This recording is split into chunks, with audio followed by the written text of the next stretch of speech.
Hello everyone, welcome to GSF civil services classes YouTube channel. My name is Anjali. आज की video में हम देखेंगे 70th बीपीएससी प्रीलिम्स के लिए जो हमने सुपर 50 टॉपिक्स की सीरीज़ चलाई थी, उसी सीरीज़ में कंटिन्यूएशन में आज की वीडियो है, जिसमें आज हम देखेंगे फिजियोग्राफी ऑफ बिहार। जैसे कि आप लोगों को पता है कि जो 70th बीपीएससी प्रीलिम्स है वो 13 दिसंबर को होने वाली है। एंड जो वैकेंसीज़ हैं अभी तक मोर देन 2000 वैकेंसीज़ हैं जो कभी आज तक नहीं आई हैं। So it is like a golden opportunity for all of you those who are preparing. और इससे रिलेटेड मुझे डेली बेसिस पे काफ़ी बच्चों के पर्सनल मैसेजेस आते हैं कि मैम अभी मैं तैयारी कर रहा हूँ, क्या मैं 70th बीपीएससी दे सकता हूँ। तो मेरा आपके लिए यही सजेशन रहेगा, अगर आप बिल्कुल बिगनर हैं then please don't sit in 70th BPSC. आप डीमोटिवेट हो जाइएगा। ये मत सोचिए कि आप बिल्कुल बिगनर हैं, इतना वैकेंसी आया है, कट ऑफ लो जाएगा तो आपका ऐसे भी हो जाएगा। नहीं होगा, टू बी ऑनेस्ट नहीं होने वाला है। अच्छे से प्रिपेयर कीजिए। जहाँ पे 300-400 ही सीट रहेगा, आप फुल प्रिपरेशन के साथ बैठेंगे, वहाँ पे आपका सिक्योर सीट रहेगा। लेकिन जहाँ आपका 2000-3000 ही सीट क्यों ना हो और आपकी कोई प्रिपरेशन नहीं है, वहाँ बैठ के क्या फ़ायदा, राइट। लेकिन कोई बच्चे ऐसे भी हैं, कैंडिडेट्स ऐसे हैं जिन्होंने पहले दे रखा है बीपीएससी, इधर 70th बीपीएससी के लिए वो तैयारी नहीं कर रहे थे, तो उनको मैं बोल सकती हूँ कि हाँ, अभी भी आपके पास है 1-1.5 महीना है, आप पढ़ सकते हो, दे सकते हो। क्योंकि आपको सिलेबस, आपको बीपीएससी का जो PYQs का आपने देखा होगा, आपने कुछ ना कुछ पढ़ा होगा, तो फोकस एरिया पे आप कंसंट्रेट करके 70th बीपीएससी को आप दे सकते हो। बट अगर आप बिगनर हो तो आई वुड सजेस्ट कि please try for 71st BPSC. 70th BPSC को छोड़िए, 71st बीपीएससी के लिए लगिए। इसी से रिलेटेड मैं एक अनाउंसमेंट करना चाहती हूँ कि 71st बीपीएससी का हमारा बैच स्टार्ट हो रहा है 11 अक्टूबर से। तो 71st बीपीएससी बैच में हमने 2 बैच ऑलरेडी लॉन्च कर दिए हैं। इसमें ये तीसरा बैच होगा हमारा, जिसमें मेन से ही हम सिलेबस स्टार्ट करते हैं। मेन से ही आपकी जो प्लानिंग है, प्रिपरेशन है, वो स्टार्ट होगी। तो पहले हम मेंस आपका करवाएंगे, साइमल्टेनियसली 1-2 प्रीलिम्स के सब्जेक्ट आपके कवर होंगे, करंट अफेयर्स कवर होगा एंड आपके नोट्स कंप्लीशन होंगे। नोट्स कंप्लीशन के साथ साथ आपकी वीकली टेस्ट चलेगी, mains answer writing test. Mains answer writing test और मेंस के नोट्स बनाने से ही आपका जो डर है आंसर राइटिंग करने का वो हट जाएगा और आप मेंस रेडी हो जाओगे। और मेंस रेडी हो जाने के बाद 30-40% आप प्रीलिम्स रेडी भी हो जाते हो। तो मेंस की तैयारी हमेशा पहले करनी चाहिए बिफोर प्रीलिम्स। अगर आप अभी से लगते हो और जो हम टारगेट आपको देते हैं, जो हम आपका टेस्ट लेते हैं, अगर आप सिंसियरली और पूरे ऑनेस्टी के साथ देते हो, I assure you and I guarantee you कि आपका 71st नहीं रुकेगा, बिल्कुल ही नहीं रुकेगा। क्योंकि आप पहले से समझदार हो और इतना पहले से स्टार्ट कर रहे हो। तो बस अपने ऊपर बिलीव रखो, हमारे ऊपर बिलीव रखो। हम जो टारगेट दे रहे हैं उसको फॉलो करो, हम जो टेस्ट ले रहे हैं उसको दो। उसमें बहानाबाजी मत करो कि अभी तो बहुत टाइम है, अभी तो 1 साल है, अभी तो 2 साल है, या कुछ भी टाइम है, मुझे बस देना है। जो भी अभी टारगेट मुझे मिल रहा है, मुझे उसे ऑनेस्टली कंप्लीट करना है। अभी आपको इतना एफर्ट नहीं मारना पड़ेगा, लेकिन बाद में वही आप लेट कर दोगे, बहुत एफर्ट मारना पड़ेगा और चांसेस है कि आपका क्लियर ना हो। अगर आपको फाइनल सिलेक्शन लेना है तो अभी से ही लग जाओ 71st के लिए। मैं बिगनर्स के लिए बोल रही हूँ, जो अगर 70th प्रीलिम्स के लिए तैयार कर रहे हैं अप्रोच, तो 71st के लिए अभी मेंस पे मना फोकस करके प्रीलिम्स के लिए करें। अब 70th बीपीएससी प्रीलिम्स के लिए भी क्वेश्चन आता है कि मैम मैं कैसे पढूँ, क्या पढूँ, समझ में नहीं आ रहा है। तो हमारी रिवीजन बैच चल रही है, जिसमें हम क्या करते हैं, डेली बेसिस पे आपको टारगेट देते हैं। उसी टारगेट के बेसिस पे 80-90 क्वेश्चन का डेली क्विज सेशन होता है, वो भी टाइम के साथ होता है, सो दैट आपको टाइम मैनेजमेंट की प्रैक्टिस हो जाए, राइट। तो डेली बेसिस पे आपकी ये क्वेश्चन प्रैक्टिस होगी। वीकली टेस्ट आपका जाएगा और फुल लेंथ टेस्ट भी, हम प्रीलिम्स का फुल लेंथ टेस्ट भी लेते हैं 150, जिसमें स्पेशल सब्जेक्ट वाइज लेते हैं एंड देन फिर उसके बाद कॉम्प्रहेंसिव टेस्ट लेते हैं। तो अगर आपको दोनों में से कोई भी बैच ज्वाइन करना होगा, सर को कांटेक्ट कर लीजिए। You know the grill, sir के नंबर पे कॉल कर लीजिए and sir will enrol you in the group. तो आप 70th बीपीएससी प्रीलिम्स के लिए रिवीजन के लिए अगर आपको दिक्कत है तो आपसे ज्वाइन कर सकते हैं। और बस ये चीज़ मैं बोल रही हूँ कि अगर हम कोई सोर्स प्रोवाइड करते हैं तो आपके सोर्स के साथ टैली करता है, तब उस सोर्स को फॉलो कीजिए। लेकिन आपने अगर बेसिक पढ़ रखा है कोई दूसरे सोर्स से और रिवीजन के लिए हम दूसरा सोर्स देते हैं, तो अपने सोर्स को मत बदलिए, आप सोर्स वही रखिए। बस देखिए कि अगर रिवीजन में मैंने 1-2 पॉइंट ज़्यादा दे दिया है तो उसको भी पढ़ना है और अपने सोर्स में ही लिखना है, चाहे वो नोट्स हो या आपका कोई बुक हो, ठीक है, वहीं पे लिखना है, उसको वैल्यू ऐड करना है, सोर्स नहीं बदलना है। ओके, ऐसे भी सारे कन्वेंशनल सोर्स जो सभी फॉलो करते हैं वही मैंने रिकमेंड भी किया है। ऑलराइट, तो चलिए इस वीडियो में देखते हैं हम फिजियोग्राफी ऑफ बिहार।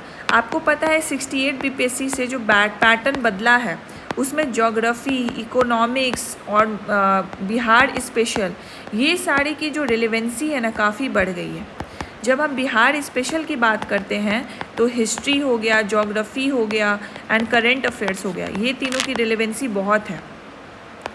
तो इसीलिए हमने सुपर 50 टॉपिक्स में बिहार की ज्योग्राफी एंड बिहार की हिस्ट्री को बिल्कुल इंक्लूड किया है एंड करेंट अफेयर्स के वो टॉपिक्स इंक्लूड किए हैं जिससे क्वेश्चंस बनते ही बनते हैं और जो मेंस और प्रीलिम्स दोनों के लिए इंपॉर्टेंट है। तो ज्योग्राफी ऑफ बिहार में सबसे जो बेसिक कॉन्सेप्ट हम पढ़ते हैं वो पढ़ते हैं फिजियोग्राफी, जिससे काफ़ी क्वेश्चन पूछे जाते हैं। ये आपको मेंस में भी हेल्प करेगा, कहीं कहीं पॉइंटर्स में एक पॉइंट डालने के लिए, फैक्चुअल डेटा डालने के लिए, ये आपको वहाँ भी हेल्प करेगा। और ये जो आप पीडीएफ देख रहे हैं इसके लिए मैंने कोई अलग से प्रेजेंटेशन नहीं बनाई है जैसा पिछले वीडियोज़ में बना हुआ था। ये वाला जो पीडीएफ है ये मेरी ही बुक की पीडीएफ है। मेरी बुक थी बीपीएससी स्पेशल नॉलेज पब्लिकेशन के थ्रू लॉन्च हुई थी। तो ये बुक आप इसके अगर कंटेंट देखोगे, इंडेक्स देखोगे एंड इसकी जो कंटेंट देखोगे, आपको इस मतलब ये मेरी बुक है तो आपको लगेगा मैं अपनी बुक की खुद ही बड़ाई कर रही हूँ, बट इसका कंटेंट जो बाकी कन्वेंशनल सोर्सेज है लाइक नैनो एंड क्राउन उससे काफ़ी बेहतर है, बहुत बेहतर है। पिक्चर्स का हमने काफ़ी इस्तेमाल किया है, फैक्चुअल डेटा को सेग्रीगेट करके रखा है, मेंस और प्रीलिम्स दोनों के लिए बहुत है और बहुत ही होलिस्टिक बुक है। नैनो एंड क्राउन में मुझे ये दिक्कत हुई थी कि मैं हिस्ट्री किसी से पढ़ती थी और अगर हिस्ट्री भी मैंने किसी से पढ़ा तो मुझे इंटरनेट का सहायता लेना पड़ता था और नॉलेज देने के लिए, और कुछ ऐसे टॉपिक है जिसमें मेंशन ही नहीं है, बस टच करके सरफेस लेवल पे टच करके छोड़ दिया गया है। तो इस बुक में मैंने इंश्योर किया है कि वो सारे टॉपिक को मैं एक्यूमुलेट कर दूँ एक ही जगह पे, ताकि आपको इजी हो जाए, आपको एक ही बुक रेफ़र करनी हो। 70th बीपीएससी के जो बच्चे तैयारी कर रहे हैं उन्होंने ऑब्वियसली मोर जो ज़्यादा मेरी वीडियोस देख रहे हैं, आधे से ज़्यादा लोग क्राउन और नैनो को ही फॉलो किए होंगे। तो अभी मैं रिकमेंड नहीं करूँगी कि आप उसे चेंज करिए। मैं अभी जो आपको बताऊँगी, आपने अगर वही फॉलो किया है, आपके नोट्स हैं, अगर आपको कुछ एक्स्ट्रा मिलता है तो आप वहाँ पे लिख लीजिए।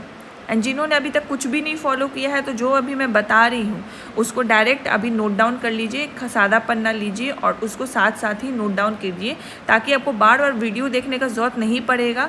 आपने जो एक पन्ना में नोट्स बनाया है उसी से आप 5-10 मिनट में रिवीजन कर लीजिएगा। एंड अगर आपने 71st बीपीएससी आप देने वाले हैं, इस बुक का मैं डिस्क्रिप्शन में लिंक दे दूँगी, वहाँ से आप ऑर्डर कर सकते हैं। अगर आपको डाउट है इस बुक को लेने में तो मैंने इसके स्नैपशॉट्स अपने टेलीग्राम चैनल पे भी डाले, तो वहाँ से भी आप देख सकते हैं कि ये बुक कैसी है। या आप ये कर सकते हैं, बुक स्टॉल पे जाइए, इंडेक्स देखिए एंड कंटेंट देखिए, अगर आपको पसंद आएगा तो आप लीजिए, नहीं तो आप कन्वेंशनल सोर्स पे जो सभी फॉलो करते हैं आप वो कर सकते हैं। लेकिन आई एश्योर कि जब आप ये बुक देखिएगा तो आपको ज़रूर ये पसंद आएगा। जो इंडेक्स से ही आपको पता चल जाएगा ये बुक कितनी अच्छी है, कितनी होलिस्टिक है, हमने हर चीज़ एक एक चीज़ को कवर किया है। एंड जब आप कंटेंट में देखेंगे तब भी आपको बहुत अच्छा लगेगा कि बहुत ऑर्गेनाइज है, map, pictorial form, tabular form, flow chart हमने काफ़ी इंक्लूड किए हैं, ताकि ये बुक इंटरेस्टिंग दिखे और आपको पढ़ने में मज़ा आए और फिर आपको याद करने में भी आसानी पड़े। ऑलराइट, चलिए हम देखते हैं फिजियोग्राफी ऑफ बिहार। तो फिजियोग्राफी ऑफ बिहार में हम सबसे पहले देखते हैं, अगर मैं बिहार का मैप बनाऊं, कुछ इस तरीके का मैप है। तो बिहार का मैप, इंडिया का मैप और वर्ल्ड का मैप, ये तीनों मैप आपको आना चाहिए। मेंस में आपको काफ़ी हेल्प मिलेगा। बिहार का मैप 2 से 3 सेकंड में, इंडिया का मैप 5 से 10 सेकंड में एंड वर्ल्ड का मैप 20 से 30 सेकंड में। ये तुरंत बन जाना चाहिए और इससे ज़्यादा टाइम नहीं लगेगा। और ये बनाने का सिर्फ एक ही जरिया है, वो है प्रैक्टिस। प्रैक्टिस करिए, बनाने का बनेगा। अभी प्रीलिम्स पे फोकस कीजिए, अगर आप कर रखे हैं प्रैक्टिस वेल डन, अगर नहीं की है प्रीलिम्स के बाद कर लीजिएगा।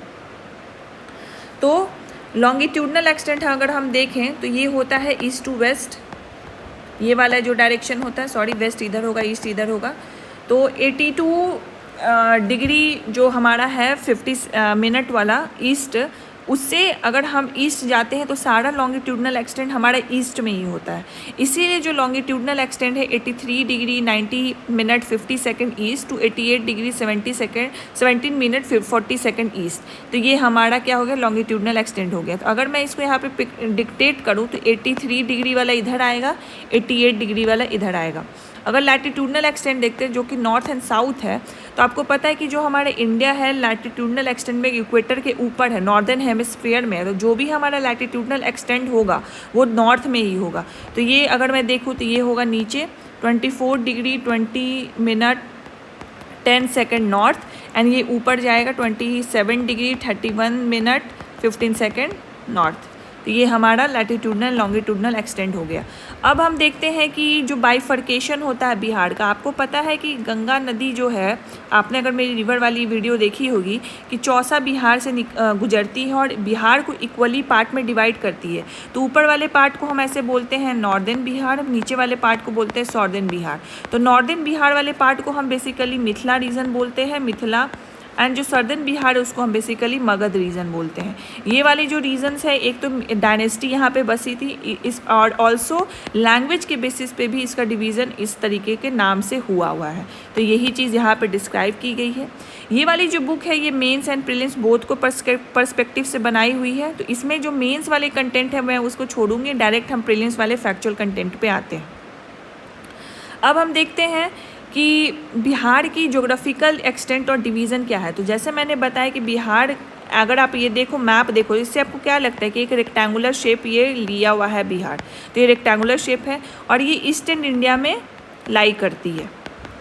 अगर हम इसकी नॉर्थ टू साउथ की रेंज देखें, लेंथ देखें तो ये 345 किलोमीटर है। अगर हम वेस्ट टू ईस्ट देखें तो ये 483 किलोमीटर है। यही चीज़ यहाँ पर डिस्क्राइब की हुई है। आपको पता है कि बाउंड्री अगर देखें तो अगर ये मेरा बिहार है तो यहाँ नेपाल नॉर्थ में, ईस्ट में वेस्ट बंगाल, साउथ में झारखंड एंड वेस्ट में यूपी है। ऑलराइट, और ये सारे जो जियोलॉजिकल स्ट्रक्चर है, जियोलॉजिकल स्ट्रक्चर हम बिहार में देखें तो जियोलॉजिकल स्ट्रक्चर का बेसिकली मतलब होता है रॉक्स कौन कौन से फाउंड होते हैं बिहार में। तो रॉक्स जो बने हैं, जो हमारी अर्थ बनी है, फिर इंडिया बना है, डिफरेंट कॉन्टिनेंट बने हैं, तो आपको पता होगा जब आपने ज्योग्राफी में पढ़ा होगा कि ज्योग्राफिकल टाइम को हमने एराज में डिवाइड कर दिया है, उस एराज को हमने पीरियड में डिवाइड कर दिया है। तो हमारे यहाँ जो रॉक्स हैं बिहार में वो 4 पीरियड के पाए जाते हैं। तो इसको रॉक्स को पढ़ने के लिए सबसे बेस्ट जो तरीका है वो मैप है। तो आप यहाँ पे देखिए जियोलॉजिकल स्ट्रक्चर ऑफ बिहार, आपने क्या देखा, 4 टाइप्स ऑफ रॉक पाए जाते हैं। अब इस 4 टाइप को रॉक को हमें बस विजुलाइज कर लेना है एक मैप के थ्रू। तो अगर हम देखें धारवाड़ रॉक कहाँ मिल रहा है, ये कौन सा एरिया पड़ जाएगा आपका, सॉर्दर्न बिहार। विंध्यान रॉक कहाँ मिल रहा है, तो ये कहाँ पड़ेगा, साउथ वेस्टर्न बिहार। अगर आपको मैप याद है और आपको सारे डिस्ट्रिक्ट्स याद है तो इसी से आपको पता चलेगा कि कैमूर वाला रीजन है, इसी से आपको पता चलेगा गया, औरंगाबाद, नवादा, भागलपुर वाला रीजन है, ये बांका वाला रीजन है ये, और ये वाला आपको पता चल जाएगा ये चंपारण वाला, वेस्टर्न चंपारण वाला रीजन है। एंड ये जो क्वाटरनरी रॉक है, जो रेस्ट है, ये क्या है, एलुवियल प्लेन वाला रीजन्स है। तो अगर आपको पिक्टोरियल फॉर्म पता चलिए, मान लीजिए आपसे पूछा गया कि विंध्यान रॉक कहाँ नहीं पाया जाता, यहाँ पे कैमूर दे देगा, यहाँ पे बाकी डिस्ट्रिक्ट्स दे देगा, तो आपको पता है कि यहाँ नहीं पाया जाता, मुझे कैमूर में पाया जाता है तो कैमूर सही होगा, या नहीं पाया जाता या पाया जाता है तो कैमूर रहेगा। उसी तरह टर्शरी रॉक पूछ लिया आपसे, आपको पता है टर्शरी रॉक सबसे यंगेस्ट रॉक है इंडिया में जो पाई जाती है। तो आप इसे विजुलाइज कर सकते हो कि बिहार में माउंटेनियस रीजन कहाँ पर पाया जाता है, हिमालयन माउंटेनियस रीजन। तो आपको पता है वेस्टर्न चंपारण, ईस्टर्न चंपारण की तरफ पाया जाता है, नॉर्थ वेस्टर्न साइड पे पाया जाता है। तो अगर ऑप्शंस आपको दिया, मान लीजिए आपको दिया वेस्टर्न चंपारण, ठीक है, और फिर आपको दे दिया पटना, आपको दे दिया भागलपुर, आपको दे दिया पूर्णिया, आपको मैप में लोकेशन याद है कि पूर्णिया इधर है, पटना यहाँ है, भागलपुर यहाँ है, तो आपको पता चले कि ये तो इस तरफ है ही नहीं, नॉर्थ वेस्टर्न साइड है ही नहीं, तो इसका आंसर क्या हो जाएगा, वेस्ट चंपारण।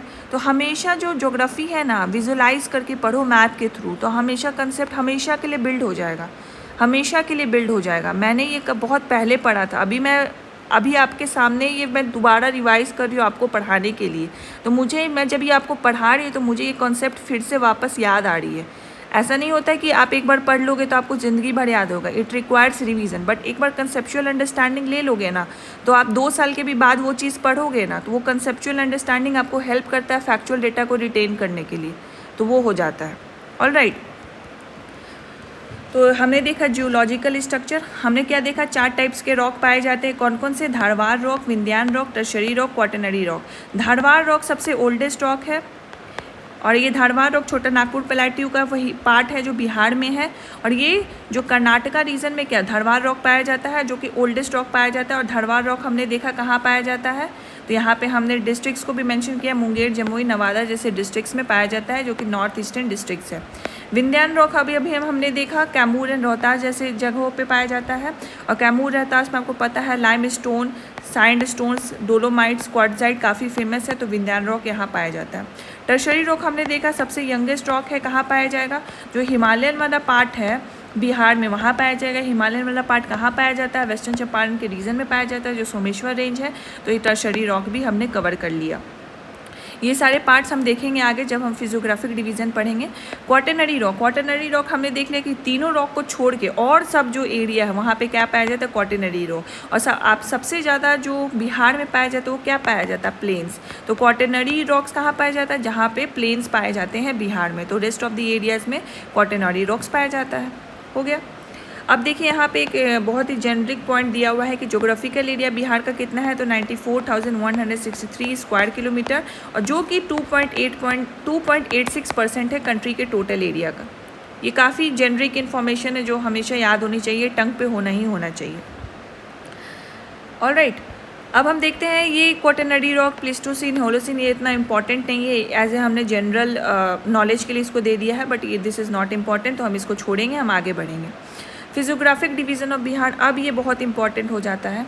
अगर आपसे कोई पूछे कि बताइए बिहार में क्या फिजियोग्राफिक डिवीज़न है, आपको एक ब्रीफिंग, मोटे ब्रीफिंग देने हैं कि कौन कौन से फिजियोग्राफिक डिवीज़न है, तो आपके दिमाग में 3 चीज़ तो बिल्कुल क्लिक करने चाहिए कि एक हमारे पास क्या है,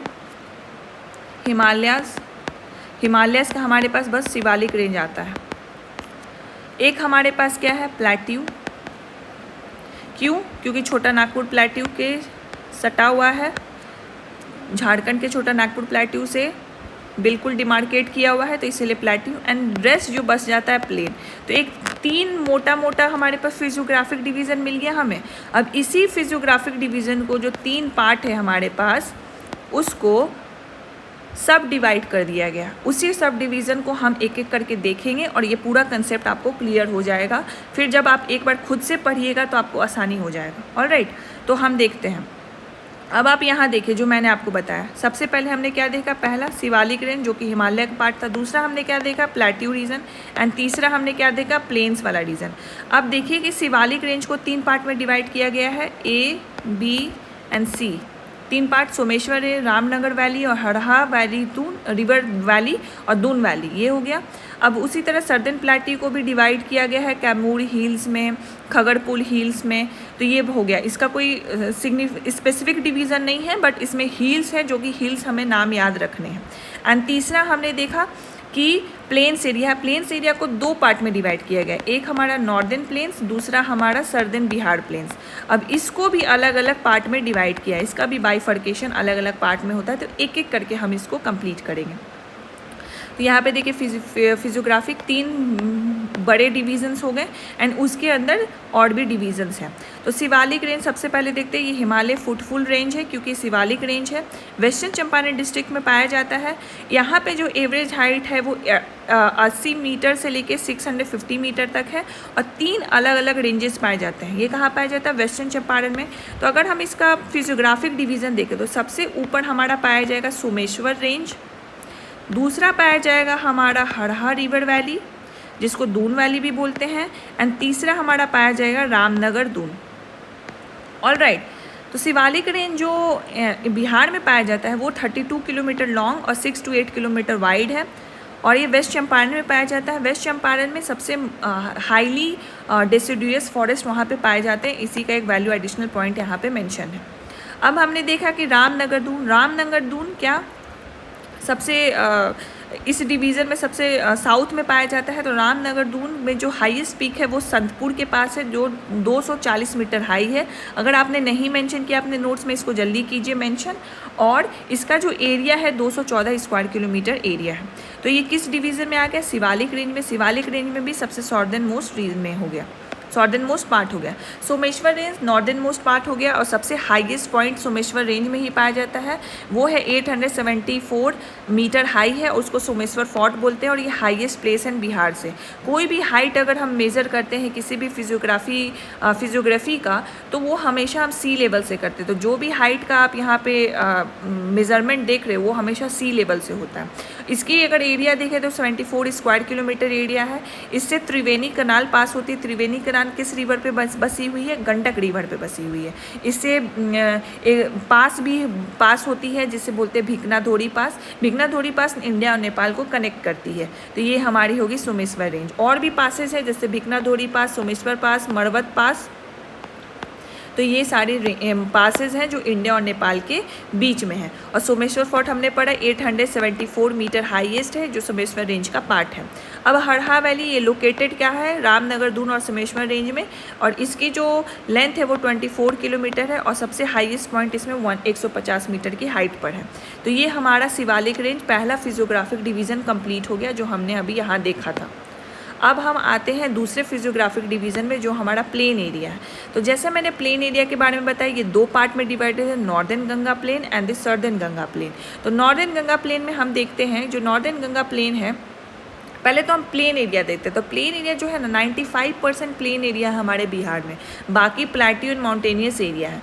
तो इसको भी आपको पता है कि जब गंगा फ्लो करती है तो ये वेस्ट टू ईस्ट फ्लो करती है।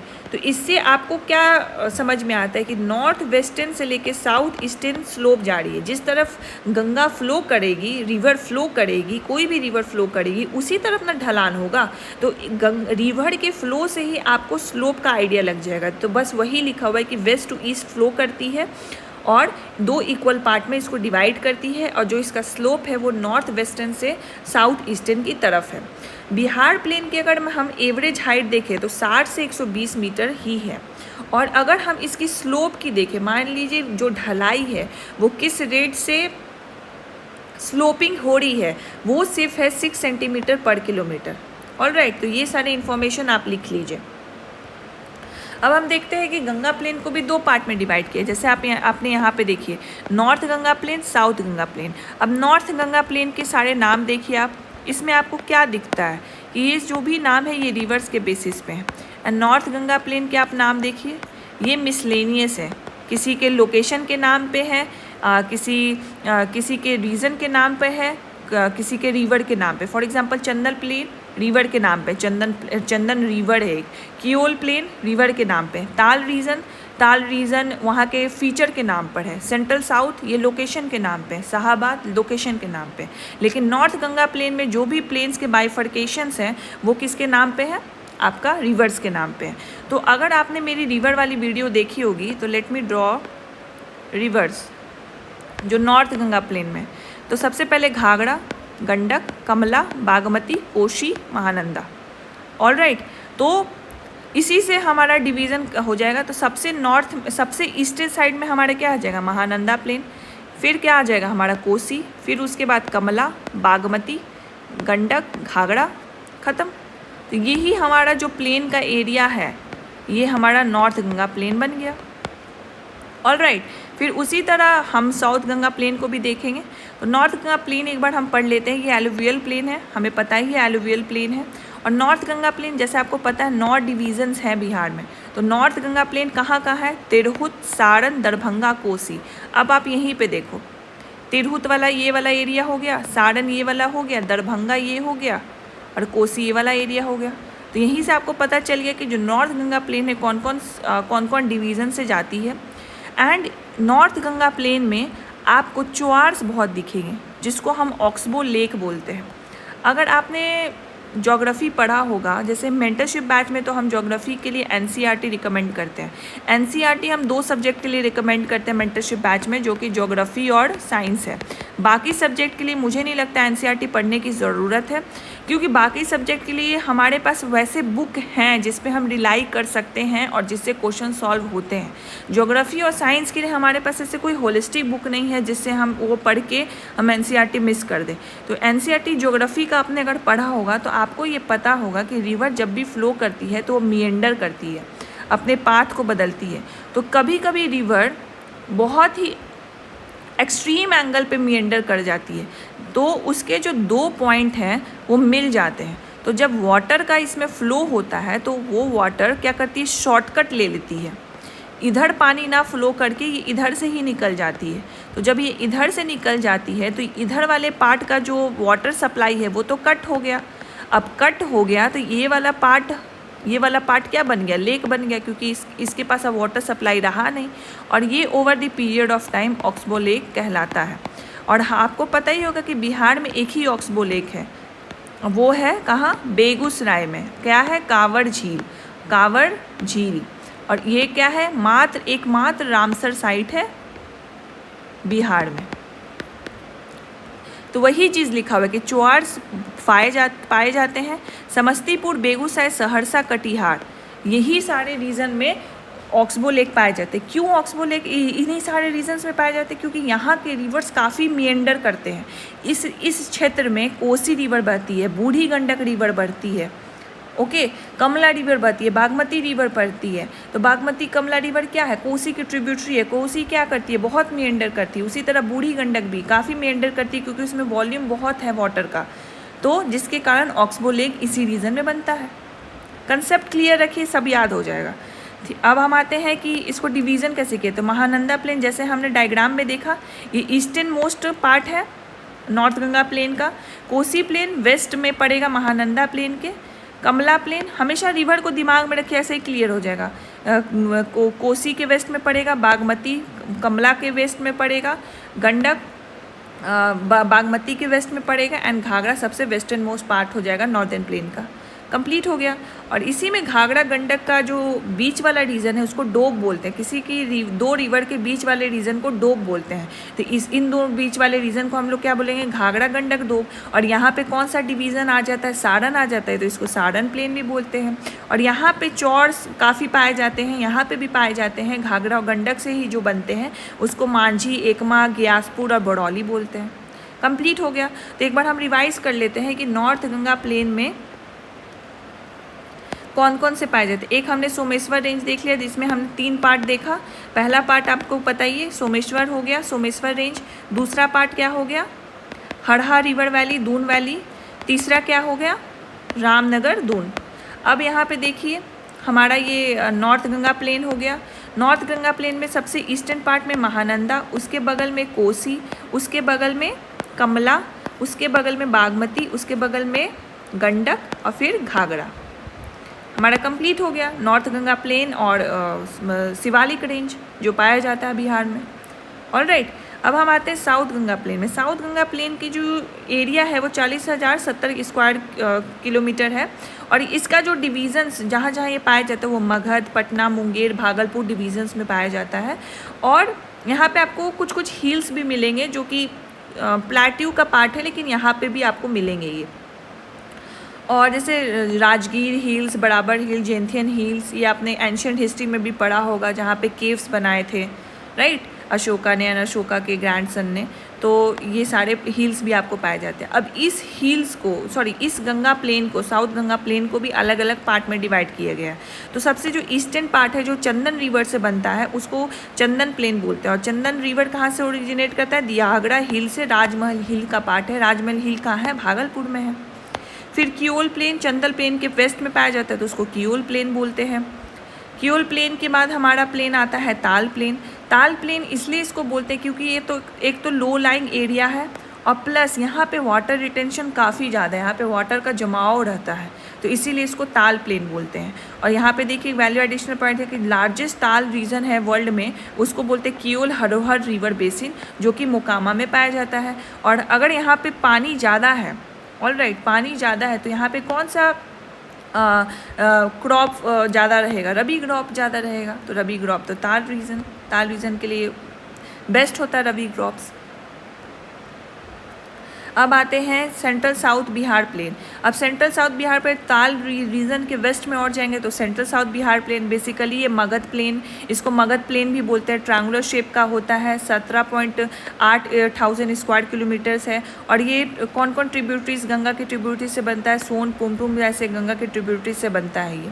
और कौन कौन डिस्ट्रिक्ट्स में रहता है? गया, औरंगाबाद, जहानाबाद, पटना, नालंदा और नवादा। तो ये बहुत इंपॉर्टेंट सेंट्रल पॉइंट हो जाता है साउथ गंगा प्लेन का, तो इसका डिस्ट्रिक्ट भी आप याद रखिए। एंड जो शाहाबाद प्लेन है वो सबसे वेस्टर्न मोस्ट है, जो कि कैमूर वाला पार्ट हो जाएगा, भोजपुर बक्सर वाला पार्ट हो जाएगा, कर्मनासा रिवर और सोन रिवर के बीच वाला जो पार्ट हो जाएगा उसको शाहाबाद प्लेन बोल देंगे हम। ऑलराइट, और यहाँ पे बस हमने एक एक्स्ट्रा इन्फॉर्मेशन दे दिया है कि फॉरेस्ट रिपोर्ट का, कि प्रोटेक्टेड फॉरेस्ट रिपोर्ट में प्रोटेक्टेड फॉरेस्ट अगर हम बिहार में देखें तो 6,183 स्क्वायर किलोमीटर की एरिया में ही है। और ये हो गया हमारा साउथ गंगा प्लेन। तो अगर हम साउथ गंगा प्लेन को भी एक बार रिवाइज कर लेते हैं तो आपको याद हो जाएगा। ये हमारा साउथ गंगा प्लेन, तो सबसे पहला जो ईस्टर्न मोस्ट पार्ट था वो क्या था? हमारा चंदन प्लेन। चंदन प्लेन किससे बनता है? चंदन रिवर से बनता है। चंदन रिवर कहाँ से निकलती है? दिहागरा हिल से निकलती है, राजमहल हिल भागलपुर से निकलती है। उसके बगल में हमारा क्या है? कियोल प्लेन है। उसके बगल में हमारा क्या है? ताल रीजन है। ताल रीजन क्यों फेमस है? लो लाइंग एरिया है, वहाँ पे वाटर रिटेंशन ज़्यादा होता है, इसलिए रबी क्रॉप ज़्यादा होती है। सेंट्रल साउथ बिहार प्लेन जो कि मगध प्लेन बोलते हैं, और ये सेंट्रल पार्ट है जहाँ पे पटना इसी प्लेन में आता है। एंड जो हमारा वेस्टर्न मोस्ट पार्ट है उसको हम बोलेंगे शाहाबाद प्लेन। और शाहाबाद प्लेन कैमूर वाले पार्ट में है, तो शाहाबाद प्लेन हो गया हमारा ये। तो ये हमारा हो गया साउथ गंगा प्लेन भी कंप्लीट। तो ओवरऑल हमने क्या देख लिया? फिजियोग्राफिक डिवीज़न देख लिए, फिजियोग्राफिक फीचर्स देख लिए बिहार के। फिजियोग्राफिक डिवीज़न में हमने 3 पार्ट पढ़ा, Himalayan mountainous region, plain region and the plateau region. Himalayan mountainous region में हमने 3 पार्ट पढ़ा, सोमेश्वर रेंज, हड़हा वैली जिसको दून वैली बोलते हैं, तीसरा रामनगर दून।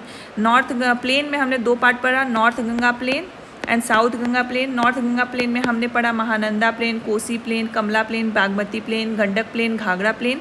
साउथ गंगा प्लेन में हमने पढ़ा Chandan plain, Kiul plain, Tal plain, central south Ganga plain and Shahabad plain. हमारा साउथ गंगा प्लेन भी कंप्लीट हो गया।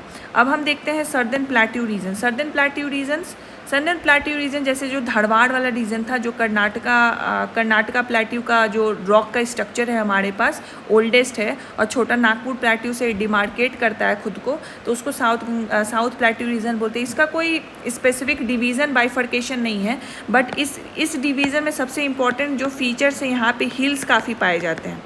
तो हिल्स वाली वीडियो मैं अलग से लाऊंगी, जिसमें हिल्स और कहाँ पे डिस्ट्रिक्ट्स है और क्या उसके फीचर हैं, वो वीडियो अलग से आएगी, तो उसमें हम कवर कर लेंगे। बाकी ऐसे फिजियोग्राफिक डिवीज़न हमारे पास ये 3 मेजर है। इसमें देखिए कि खड़गपुर हिल्स हो गया, प्रेतसील हिल्स, रामशिला, जैंतियन हिल्स, ये आपने सारे नाम पढ़े होंगे, एंशियंट हिस्ट्री में अपने पढ़े होंगे ये चीज़। तो ओवरऑल ये हो गया हमारा physiography of Bihar. I hope आपको ये वीडियो अच्छी लगी होगी और इसी तरीके से पढ़िए, हमेशा ना मैप लेके बैठिए। आपको डिस्ट्रिक्ट्स, आपको लोकेशन आपको याद होनी चाहिए कि कौन सा डिस्ट्रिक्ट कहाँ पे लोकेटेड है, कौन सा डिवीज़न कहाँ पे है। तो इसी से आपके most of the question geography के जो बिहार स्पेशल के होंगे ना, ऐसे ही सॉल्व हो जाएंगे। तो हमें ना हमेशा कंसेप्ट बिल्ड कीजिए, फिर आपको कभी दिक्कत नहीं होगी कि फैक्ट्स याद रखने में, क्योंकि ये चीज़ मैंने बहुत पहले पढ़ी थी, अभी मैं आपके साथ ही ये चीज़ दोबारा पढ़ रही हूँ। तो मुझे जो भी मैंने पढ़ा था वो फैक्ट्स मुझे बार बार वो याद आ रहे हैं, क्योंकि मेरा कंसेप्ट क्लियर है। तो इसी तरह पढ़िए, मैप लेके बैठिए, ज्योग्राफी पढ़ रहे हैं हमेशा मैप लेके पढ़िए, बिहार का पढ़ रहे हैं तो बिहार का लेके पढ़िए, लेके बैठिए, इंडिया का पढ़े तो इंडिया का लेके बैठिए, और साथ साथ देखिए, पिक्चर भी देखिए, फिर उसका फैक्ट्स भी देखिए। तो इससे ना दिमाग में वो इमेज बन जाता है और वो आप कभी नहीं भूलिएगा। ऑलराइट, तो इसी को कंटिन्यू रखते हुए नेक्स्ट वीडियो भी मेरी ज्योग्राफी या हिस्ट्री से रिलेटेड आएगी। सुपर 50 टॉपिक्स की वीडियो हमने अपलोड की थी, उसी टॉपिक्स को मैं कवर कर रही हूँ। उसके अलावा अगर आपके कोई भी टॉपिक्स जो आपके मन में हैं, जो आपको लगता है कि इस पर वीडियो बननी चाहिए, तो आप अपने रिकमेंडेशन कमेंट बॉक्स में छोड़ दीजिएगा। एंड जो कोई भी रिवीजन बैच से ज्वाइन करना चाहते हैं, सर को कॉन्टैक्ट कर लीजिएगा। 8287417384 पे। एंड जो लोग भी 71st BPSC के लिए पढ़ाई करना चाहते हैं, डोंट प्रोक्रेस्टिनेट, अभी से ही लग जाइए। आप खुद एनालाइज कीजिएगा ना, बाय फरवरी एंड मार्च आपका ना मेंस कंप्लीट हो जाएगा। You will be acing the mains answer writing. आप इतने कॉन्फिडेंट हो जाओगे, इतनी अच्छी तैयारी हो जाएगी, कोई आपके 71st BPSC नहीं रोकेगा, ठीक है। एंड जो लोग भी 70th प्रीलिम्स के लिए तैयारी कर रहे हैं, अभी 71st के लिए मत सोचिए। आप 70th के लिए तैयारी कर रहे हैं तो 70th के लिए ही कीजिए और प्रीलिम्स पे फोकस कीजिए। अगर कोई रिवीजन प्लान नहीं है, you are welcome to join the 70th BPSC revision plan of us. All right, so this is all for this video. Next video में मिलते हैं। Thank you.